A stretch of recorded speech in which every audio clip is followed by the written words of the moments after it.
From the Maine Hermit to Charlie No-Face, there are so many urban legends that have turned out to be true. I'm your host, Melissa Melotti, and here are your top 10 scary urban legends that people encountered in real life. In our number 10 spot, we have the Maine Hermit. So for a very long time, the people of North Pond, Maine, noticed that things were going missing in their homes. Not jewelry or typical items that you would assume would go missing in a home invasion, but food, such as peanut butter and apples. Since these items weren't of the highest value, the people just let it happen and didn't look too much into it. Until the invasions continuously happened close to, just 1,000 times, and that is not an exaggeration. Eventually, a man by the name of Christopher Knight was caught and was given the nickname of the Maine Hermit. Apparently, this man had been without human contact for 27 years as he was living alone in the woods. He would just steal what he needed to survive. Thankfully, he wasn't dangerous, but scary to think that he had been breaking into those people's homes so easily for years. I bet you they all installed security systems after he was caught.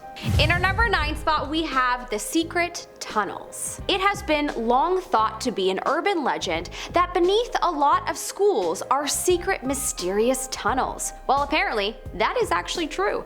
These tunnels are said to connect to places or even to lead to hell. Well, I'm not so sure the hell part is real, but the tunnels do exist in a lot of schools throughout the US. From people that have seen them, they have said that the tunnels are dark and cold and truly just the most spooky, probably where the idea of them leading to hell came from.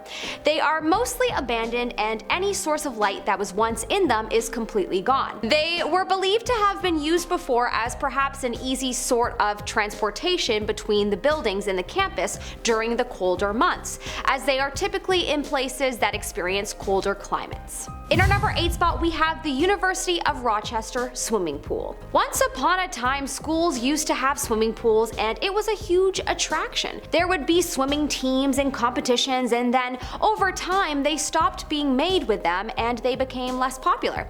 They became abandoned even in some schools like the University of Rochester, for example. They housed a swimming pool that eventually was just used for the storage of desks and chairs. The desks and chairs are piled so high that it truly is a creepy sight. Apparently, there are also red footprints along the side of the pool, and some have speculated about them as they look like blood. Was this pool discontinued because of a killing? It's possible. Am I starting another urban legend? Possibly. In our number 7 spot, we have more anesthesia, please. There used to be a rumor that some people, when going into major surgery, would get anesthesia to numb the pain and put them to sleep, but it wouldn't fully work. It was thought to be untrue and just a rumor until a few cases were revealed to have actually been real. Apparently, about 0.02% of people that have surgery fall asleep but still feel the pain as they require more than most. Yikes, that's the most scary thing ever. Truly the worst nightmare you can imagine. They are asleep, but they still feel the pain of being ripped open. Apparently it has been reported that the people that this has happened to, unfortunately, have taken their own life not too long afterward due to the PTSD from the event. Wow, truly horrific. In our number 6 spot, we have the Bloody Mary.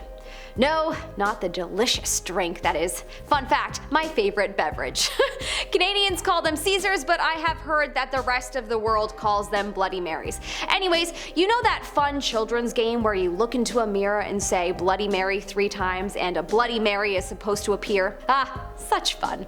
Some children's games amaze me. Well, I'm not about to say that this game is real and to run to your mirrors right now to try it. I wish. Actually, no, I don't wish. But actually, this game is based on a real person. You're supposed to see the ghost of Mary, the first Queen of England from the 1500s. Apparently, she was quite violent, and that is where the name Bloody Mary came from, as she is said to haunt and kill the person who summons her in the mirror. I was too much of a scaredy cat to play this game as a kid. In our number 5 spot, we have the Body Farms. Yeah, the name of this one totally creeps me out, and the fact that this actually exists is horrifying. I mean, the main purpose of these body farms, where dead bodies are lined up for observing, is so that scientists can study them. Apparently such farms have dozens upon dozens of decomposing dead bodies. Apparently what we can learn from these bodies can help police solve unsolved cases. A lot of unidentified bodies are donated to these farms, as well as people donate them too. I mean, I kinda like the idea of helping with scientific research once I'm gone, but then again, I also like the idea of being put in a cozy bed with all my fave things for eternity too. So, a decision for later, Mel. In our number 4 spot, we have real Halloween props. Do you remember being a kid and walking up to a house to go trick-or-treating on Halloween and looking at the decorations and thinking, what if one of these decorations were real? And then 1 second later, the man sitting on the porch that you thought was a prop scarecrow turned out to be real by jumping in your face and growling at you? Yep, that happened to me, another true story. Apparently there have actually been quite a few cases near Halloween where people have thought real life horrific things have been props. Like in the case of a woman who took her own life and hung from a tree, and for almost a week after Halloween, people hadn't noticed that she wasn't a prop. Well, my inner child is terrified thinking of the amount of times I may have actually stumbled across real things like this. Hopefully I never did. In our number 3 spot, we have the garbage legend. Did you ever get told to not hide in the garbage can because you might be accidentally thrown out with the trash? Well, that was not just some old story that parents told their kids to practice safe play. No, this story actually stemmed from truth. Apparently a boy was hiding in a duffel bag while playing hide and seek, and his mom accidentally threw it out with the trash, and the garbage man even put him in the back of the trunk, but thankfully the boy was discovered before the trash was crushed up. Apparently there are some other stories where people weren't as lucky. That is the most tragic thing. I remember hearing about a mom that turned the washer on when her young one was hiding in it, and that shook me up, but this is honestly just as horrible. In our number 2 spot, we have buried alive. Ever heard that phrase, being buried alive? Yeah, well, some thought it to be an urban legend, just a phrase.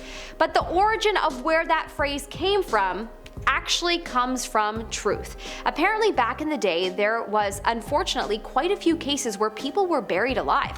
Yep, so much so that it became common practice to put a bell in the grave so that the person could ring it if they were actually buried alive. Of course, we are better equipped with tools and are able to know these days, and that's not common anymore. But still quite chilling to think that it was once an issue and the phrase came from truth. In our number 1 spot, we have Charlie No Face. There is an old urban legend told about a man named Charlie with no face. Depending on who told the story, Charlie No Face could be a monster, ghost, or someone who had an accident and no longer had a face, but apparently he would walk the streets of Big Beaver, Pennsylvania in the night. People would try to spot him and would drive the streets at night to see him. Well, apparently, the story is actually true. No, he wasn't a monster or a ghost, but a man named Raymond Robinson, and was a normal guy that unfortunately had an accident and it disfigured his face. From embarrassment, he would only walk the streets at night so people didn't see him. My bro actually had a horrible accident not too long ago, and not gonna lie, reading about the story had me very emotional. Thankfully, it wasn't as bad as this guy and he's alive and recovering, but it certainly gives you perspective as to what's important in life. Anyways, that's all I have for you today, everyone. Thanks so much for watching. If you like this video, don't forget to give it a thumbs up. I'm your host, Melissa Melotti. You can follow me on Insta or YouTube at Melissa Melotti, and I will see you next time. Have a good day, sir.